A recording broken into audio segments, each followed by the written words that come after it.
ये सीजीआई साहब पर जूता है, ये संविधान पर जूता है, ये न्यायपालिका पर जूता है, ये देश के प्रत्येक जज पर जूता है, ये उस सिस्टम पर जूता है जिस सिस्टम से इस देश को न्याय मिल रहा है। तो एक तो दलित और ऊपर से बुद्धिस्ट, एक तो करेला और ऊपर से नीम चढ़ा, तो बर्दाश्त कैसे हो इन लोगों को?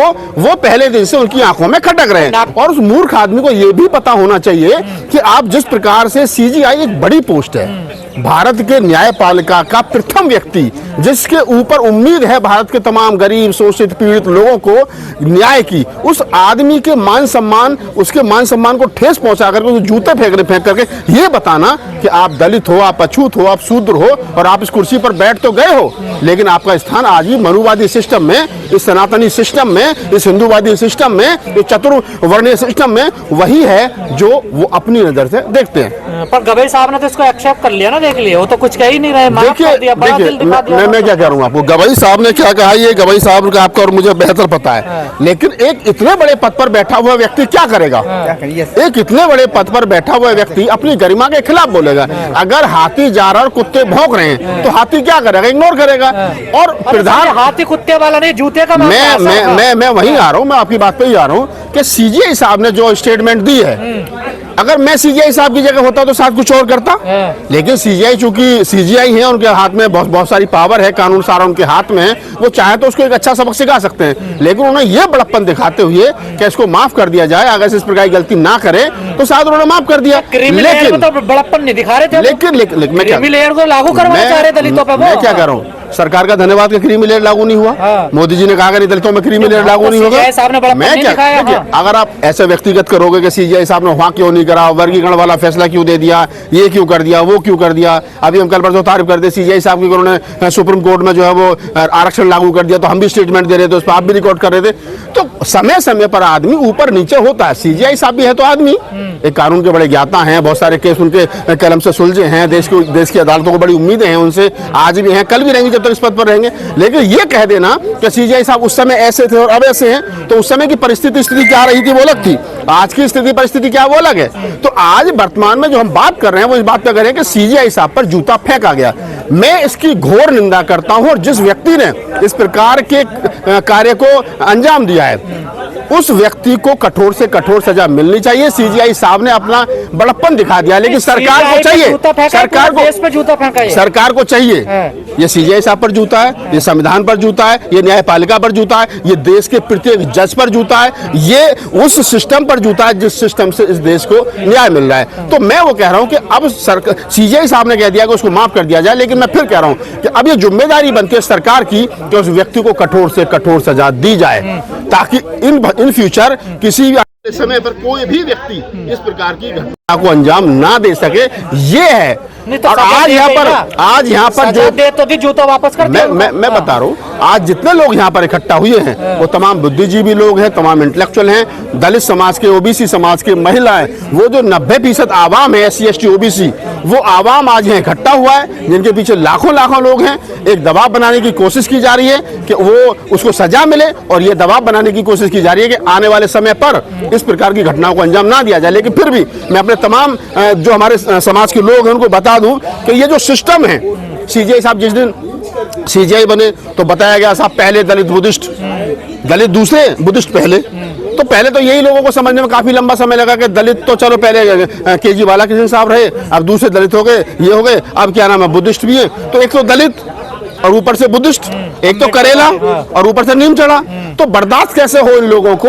वो पहले दिन से उनकी आंखों में खटक रहे हैं। नागपाल जी, सोचने वाली बात यह है, ये घटनाएं लगातार हो रही है, पहले राष्ट्रपति के साथ, मैं वहीं आ रहा हूँ, ग्वालियर हाईकोर्ट में बाबा साहब की मूर्ति, मैं वहीं आ रहा हूँ आप ही की बात पर, देश के लोगों को, तमाम अम्बेडकरवादियों को, बुद्धिस्टों को, कबीर पंथियों को, नानक पंथियों को, रैदास पंथियों को, माइनॉरिटी के लोगों को, चाहे वो मुस्लिम है चाहे वो कम्युनिस्ट, कोई भी है, वो जो समाज है जिसको जो कुछ मिला है संविधान से मिला है और संविधान की वजह से मिलने की संभावना है, और उस संविधान को मानने वाले, चलाने वाले लोगों के साथ में इस प्रकार का भी कैद साहब का अपमान हुआ, chief justice of Madhya Pradesh Suresh Kumar Kait साहब के अपमान में क्या कुछ नहीं कहा ब्राह्मणों ने। बिल्कुल। उसके बाद में द्रौपदी मुर्मू मंदिर में गई तो उनको गर्भगृह में पूजा नहीं करने दी गई। इससे पहले राष्ट्रपति रामनाथ कोविंद साहब को क्या नाम है सीढ़ियों पर बैठ करके पूजा करनी पड़ी। इससे पहले बाबू जगजीवन राम जी एक मंदिर का उद्घाटन कराए थे तो उस मूर्ति को धो करके पवित्र किया गया था। और तो और अखिलेश यादव जी का बंगला धोया गया। और तो और क्या नाम यादवों के क्या नाम है अपना सर मुड़वा करके महिला का मूत्र छिड़का गया। तो ये अपमान एक आम आदमी से लेकर के और सीजीआई से लेकर के राष्ट्रपति तक का है। राष्ट्रपति से बड़ी तो कोई पोस्ट नहीं है ना देश के अंदर, उससे बड़ा तो कोई पद नहीं है ना। लेकिन राष्ट्रपति बनने के बाद भी अगर हमारे लोगों का अपमान ये होता है कि अब आप शूद्र हो, आप दलित हो, आप अछूत हो, आप पिछड़े हो, तो आप समझ लीजिए कि आप कुछ भी बन जाइए इस देश के अंदर, आपको ये 15% 12% जो मनुवादी लोग हैं, जातिवादी लोग हैं, ये लोग आपको उसी चश्मे से देखेंगे। इस घटना से मोदी जी बड़े आहत हुए हैं, देखिए बड़े परेशान हुए हैं। मोदी जी शायद आपको याद हो घटना के मोदी जी ने कहा था कि मेरे दलित भाइयों को मत मारो, मुझे मार लो। वो ऊना कांड को लेकर के वो तब भी आहत हुए थे।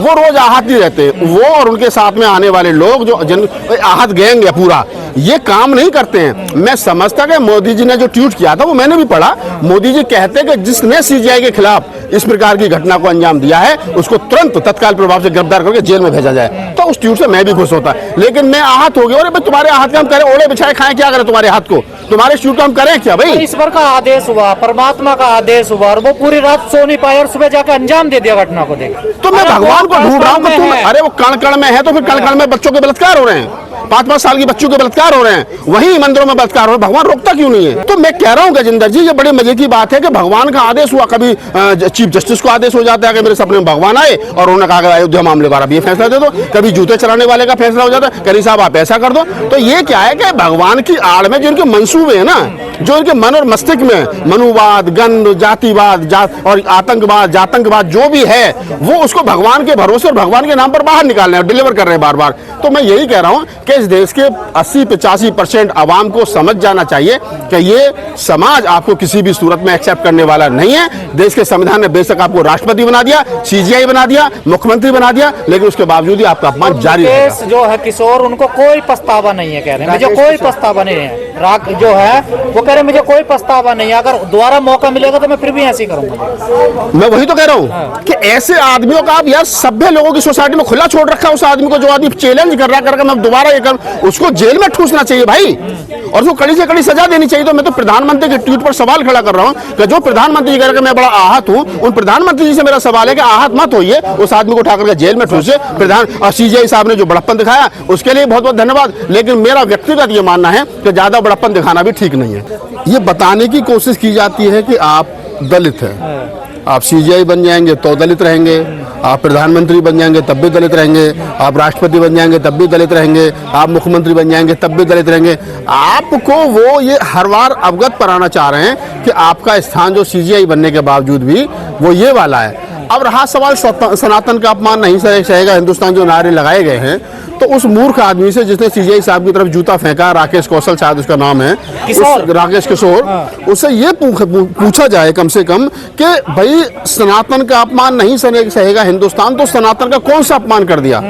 अगर सीजीआई गवई साहब ने ये कहा है क्या नाम है खजुराहो की मूर्ति के बारे में, विष्णु की मूर्ति के बारे में ये कहा गया कि आप भगवान के इतने बड़े भक्त हो तो भगवान से खुद ही जाकर के प्रार्थना कीजिए, तो इसमें कौन सी गलत बात है। आप कोर्ट का दरवाजा क्यों खटखटा रहे हो।